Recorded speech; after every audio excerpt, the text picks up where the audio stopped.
Good evening. Before we get started with Meet the Mayor, I'd like to just say a few words. 60 years ago, I have a dream that one day this nation will rise up and live out the true meaning of its creed.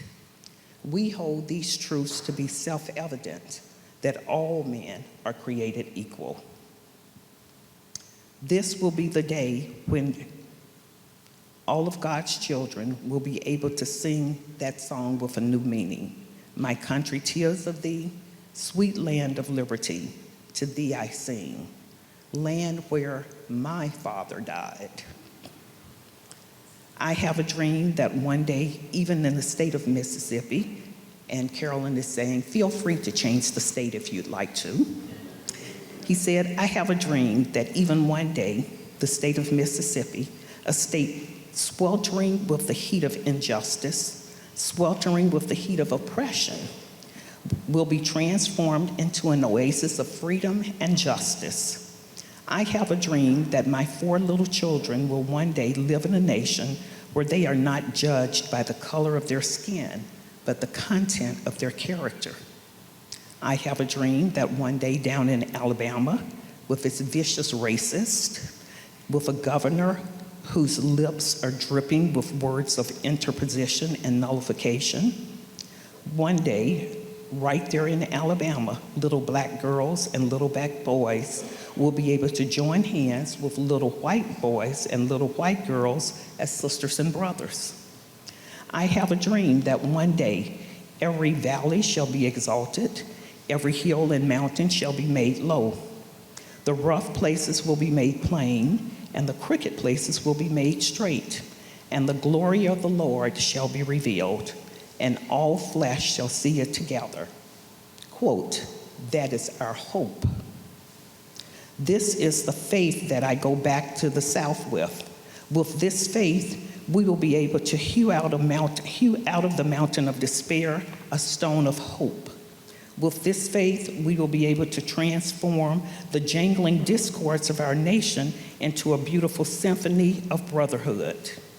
With this faith, we will be able to work together, to pray together, struggle together, go to jail together, and stand up for freedom together, knowing that we will one day be free.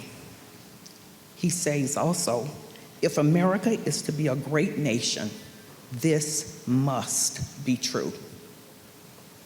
Unfortunately, Angela Carr, Anoti McGarry, and Gerald Galliant were judged by the color of their skin when they were gunned down Saturday in Jacksonville, Florida. Could we have a moment of silence, of prayer for their families and friends, for the citizens of Jacksonville, and most of all, for our country? Would you join me in prayer, please?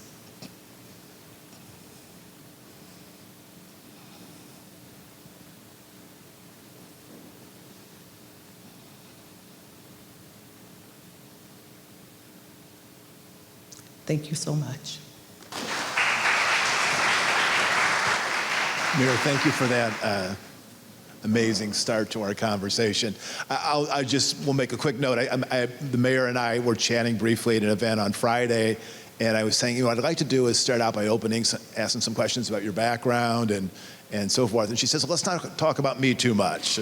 But I do want to ask a couple questions because your journey to Carbondale was so interesting and in some sense unusual because you were living in Birmingham. It was 1971. You decided to take a 1-week visit to see your sister and brother in Carbondale, and you ended up staying a little bit longer. Talk about your first trip to Carbondale. Well, what I will say is this has been the longest week of my life.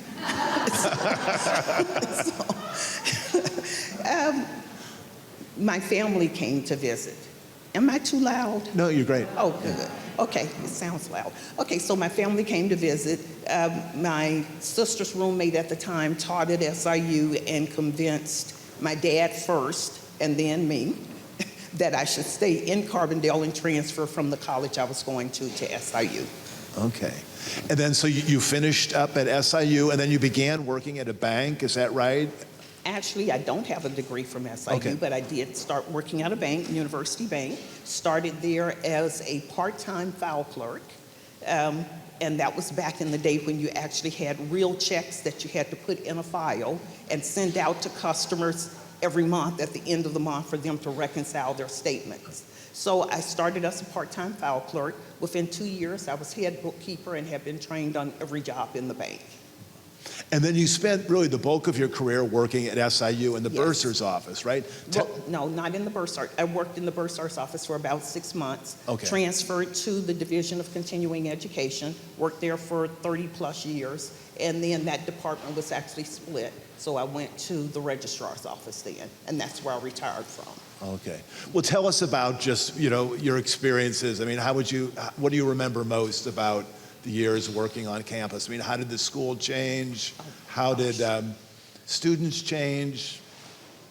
The school has changed tremendously. I'm glad to say that back then, continuing education was actually the first or one of the first universities to offer what we called online courses, which are now called learning online or distance learning. Well, we call them distance learning. Those courses were offered starting off to people at military bases to help them get a degree. That was part that I enjoyed everything I did on campus, which, helping people, helping students, getting to meet a lot of new people. We did conferences and workshops and that type of thing also. So just the interaction was great. And the people I worked with who gave me lots of opportunities were wonderful. And you were just very, very involved in the community. I mean, you seem like you've sat on every board. I mean, how did that happen? Was it just sort of kind of one at a time, or how did your involvement in the community expand as much as it did? It was one at a time, and basically seeing a need and trying to help fulfill that need. I know, like the Warming Center, for example, you've sat on that board. I mean, what were some of the other ones that were particularly impactful in terms of? Warming Center, I'm on what used to be called the Women's Center, now called the Survivor Empowerment Center. I've been on that for several years. I've been a volunteer for Salvation Army, for hospice, for that's enough. If my husband hears everything, he may leave me. So, so we don't do the whole list. Okay. So about 10 years ago, you decided to run for city council. Yes. Talk about, what was the impetus to run and just your experience on the city council. The experience has been enlightening, informative, and sometimes frustrating. But I decided to run because at the time, the other person of color who was on the council had decided not to run. So being in this city, I think every segment of the city should be represented. So, okay, I was the representative, I guess, by default. And that was for 10 years that you were on the city council. Right, Yeah. yes. And so you decided to run for mayor this year. Mm-hmm. What was there just kind of a moment of saying, okay, I've been on the city council, I know how city government works? No. How did it happen? No. I'm a believer in God has a plan for everybody's life. And when people would ask me to run, my answer was emphatically no, but I always added, unless I hear from the Lord. And I did, so when I hear, I have to follow. So I just figured, this is what he has planned for me. Okay. Well, what is the difference between being a member of the city council and the mayor? I mean, how is the responsibilities different? I get to use the gavel. I have one vote like other council members. That there's no, I'm not the person in power, so to say. I just get to use the gavel.